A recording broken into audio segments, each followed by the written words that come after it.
बण पहाड़ घेरा आदिवासी पल्ली तेंतुली गुमार भारतर स्वाधीनता पर हुंकार देते लक्ष्मण नायक। स्वाधीनता संग्राम स्रोत सामिल होई ब्रिटिश शासन विरुद्ध रे आंदोलन सत्याग्रह असहयोग करी जन्ममाटी को इंग्रेज कमलू मुक्त करने से नहीं अग्नय शपथ। मिथ्या आरोप रे आरोपित होई 1943 मसीहा मार्च 29 तारिख में ब्रह्मपुर जेल में फांसी दंड में दंडित होई निज जीवन को उत्सर्ग करथिले। फांसी हेबा पूर्व निज वक्तव्य जेबे आकाश रे सूर्य चंद्र अछंती देखिब रहिथाओ स्वराज निश्चय आसीबो। भारत स्वाधीनता हेबार देखिपार नथिले से थिला तांकर दुख। शनिवार तांकर तिरोधान दिवस ब्रह्मपुर मंडल कारागार परिसर रे अनुष्ठित हो जाइछि। जिला सूचना और लोक संपर्क विभाग आनुकूल्य अनुष्ठित ए महान संग्राम को प्रतिमूर्ति रे ब्रह्मपुर महानगर निगम मेयर श्रीमती संघमित्रा दलई मुख्य अतिथि भावे एवं ब्रह्मपुर मंडल कारागार अधीक्षक धीरेन्द्र नाथ बारिक अन्यतम अतिथि भावे योगदान करथिले। मुख्य अतिथि मेयर श्रीमती दलई निज वक्तव्य महान आत्मा को स्मृतिचारण पूर्वक आदिवासी अंचल शहीद लक्ष्मण नायक किभली निज जीवन को स्वाधीनता संग्राम सामिल करथिले ताहा जणाइथिले।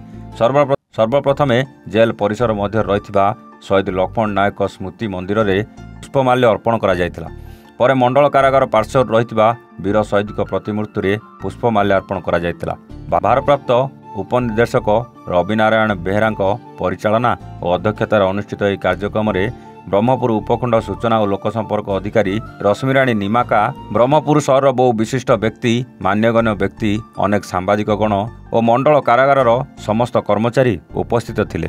सूचना और लोक संपर्क विभाग वरिष्ठ कर्मचारी लोकनाथ शतपथी, रवींद्र साहू और राममूर्ति आचार्य सहयोग करथिले। आपण माने समस्त जानती आज हूँ शहीद लक्ष्मण नायक शहीद दिवस। आज दिन में ये जो पछपट आप देखुं से जगह फांसी दि जाइथिला। ओडिशार आदिवासी अध्युषित गाँ जोटा आमर थिला तेंतुलीगुमा कोरापुट जिलार तेंतुलीगुमा ग्राम शहीद लक्ष्मण नायक जन्म होता।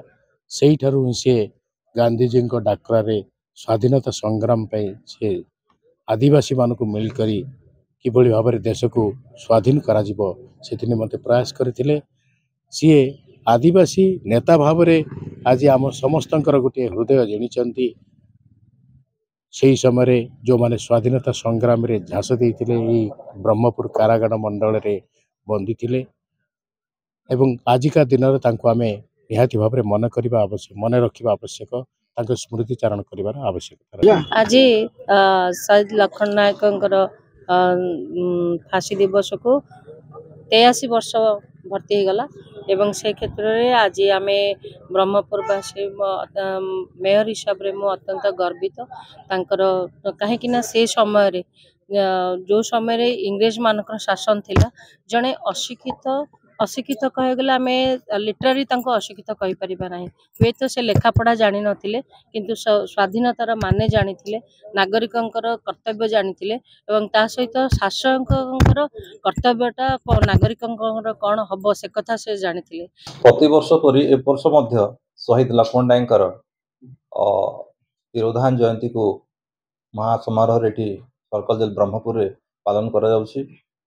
जे शहीद लक्ष्मण नायक 1899 मसीहा सेप्टेम्बर मास 22 तारिख दिन तेंतुलीगुमा ग्राम रे कोरापुट डिस्ट्रिक्ट जन्म ग्रहण करथिले।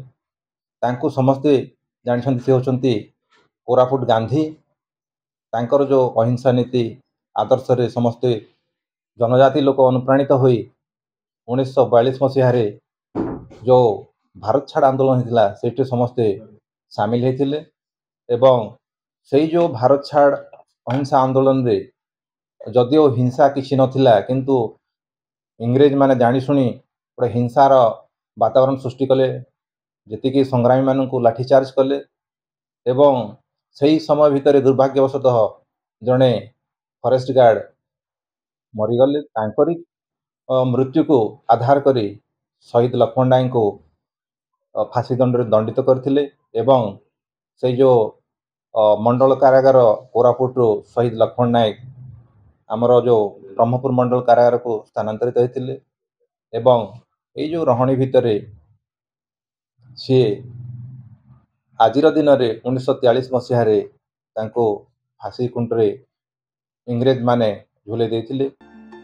ଗଞ୍ଜାମରୁ ଜଗନ୍ନାଥ ସାହୁଙ୍କ ରିପୋର୍ଟ A1 ଓଡ଼ିଶା।